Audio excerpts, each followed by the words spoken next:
and welcome back to Belle's Books. Please like, comment and subscribe to my channel. You can also follow me at Belle's Books on Instagram or check out my website www.bellsbooks.co.uk.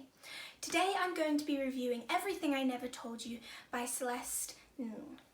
Everyone knows that some books are better than others, and sometimes you try and avoid saying it, but you know it's true. And this is one of those books that is just slightly better than most other books you're going to read this summer. So I'm going to start off by giving you a short synopsis and then move on to telling you about my thoughts.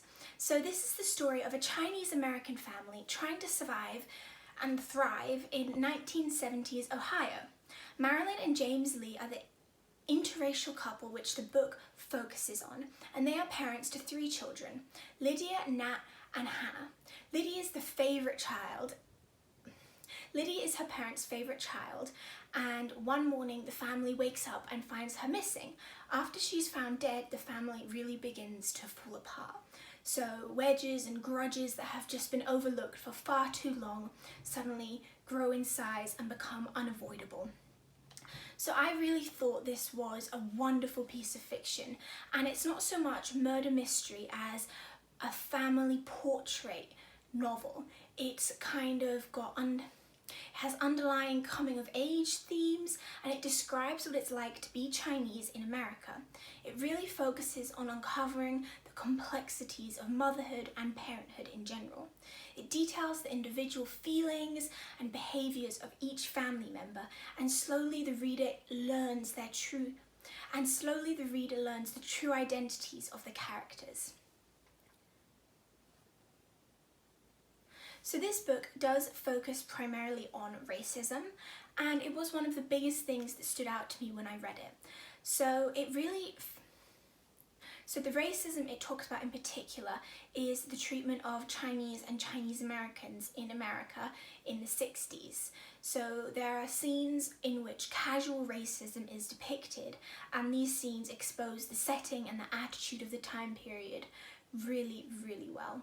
The author continually uses the word Oriental to mean person from Asia, and this kind of detail really jars the reader, and it draws attention to backward and inappropriate views and language from the time period. If you haven't heard the term Oriental before, which unfortunately I'm sure you have, or you're wondering exactly why it's wrong, think of the cultural baggage of the word. Think about the cultural baggage of the word. So it's been associated with racist speech and harmful stereotyping in the past, and it encourages one to consider Asia as some vague entity separate from the West but somewhat reliant on them. It doesn't distinguish between the different cultures and countries that Asia is made up of. It doesn't distinguish between the different cultures and countries that Asia consists of. So to call the person Oriental would be to disrespect who they are as a human being and their heritage. I'm going to link a couple of websites which I found explained this topic particularly well, just the general use of the word Oriental, why it's so outdated and why you shouldn't still be using it. If you are wondering, a more appropriate term would be Asian American, or better yet, you could call them Chinese American, So if you're wondering, a better term would be Asian American, or you could even...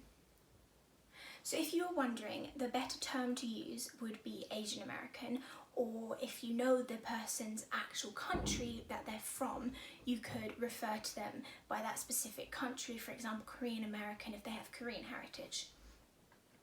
So this was Okay, so that was a slight tangent all about the word Oriental, but I really do think that it's kind of integral to understanding the intentional racist undertone of the novel.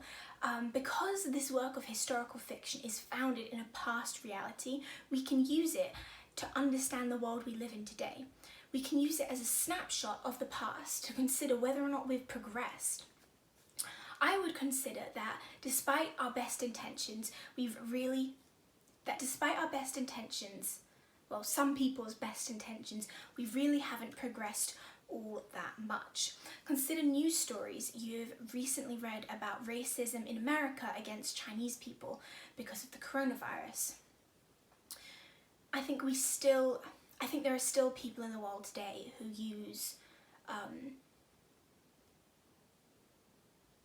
think there are still so many people in the world today for whom racism is the default mode of action. You can read more about I'm going to link below an article where you can read more about racist acts in, I'm going to link below an article where you can read more about racist acts against Chinese people in America because of the coronavirus. So everything I never told you really is a reminder for us to watch our behaviour. We might have learned an attitude or a reaction, but that doesn't mean that we can't adjust and adapt and change our behaviour. The novel offers up descriptions of scenarios when white people could have stepped in after their white friends behaved badly towards Chinese Americans, and we can take those kinds of scenes as a reminder to do the same. Racism wasn't the only focus of the novel, although it is so important to discuss. The novel also really focuses on family relationships and interactions, and this was actually why I enjoyed Everything I Never Told You so much. The way that it focused on building up the family portrait was really, really realistic. It harshly and vulnerably exposed the way that the family interacted with one another. And as the novel went on, you as the reader are allowed insight into more and more personal thoughts of the different characters. You really feel like you're getting to know them individually, and you feel like you've been a part of that discovery process. Just as the characters are learning who they are, you learn who they are also, and you feel involved in their life, and you feel involved in their lives and their stories. So this was a definite favourite. Everything I Never Told You is so impactful, and it encourages the reader to consider their actions and their attitudes, and it's really, really emotional and touching. You should definitely read it. If you have read this, book already, I have a couple of book suggestions for you now, and I deliberately picked books that I've read by Asian authors because I thought this would be a perfect time to highlight some amazing literature which isn't Western. So first of all, Little Fires Everywhere, and this is by the same author as Everything I Never Told You. Crazy Rich Asians by Kevin Kwan, an amazing book. I highly recommend it. It's literally, I lived in Shanghai, and it's so realistic of the attitudes of rich people, basically. It's really, really interesting and really well written. It's like YA comedy, kind of. Then A Little Life by Hanya Yanagihara. And this is a piece of modern fiction which is really, really heartbreaking and really touching. I wouldn't recommend this to any young readers. This is definitely an adult book. Finally, Red Sorghum by Mo Yan, and I actually have that copy here. I think the other ones I all read. I think I read the other ones on Kindle.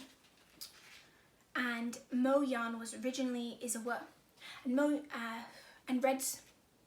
finally Red Sorghum by Mo Yan, and I actually have that copy because I read the others on Kindle. And this final book is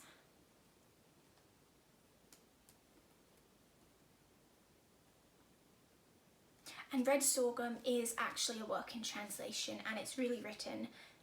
And it's really well written. It tells the story of a family across generations in the 1930s in China. And I actually wrote an essay on it in university, which is why it has all these little tabs. So thank you so much for watching this far, and please let me know if you have any other book recommendations. I would love to read some more literature by Asian authors, either in translation or original English works. I really don't mind. I would just be really interested if you have any recommendations. So thank you so much for watching. Please like, comment and subscribe if you enjoyed this video and you would like to see more from me. You can also follow my Instagram at bellsbooks, or check out my website www.bellsbooks.co.uk. Have a great day!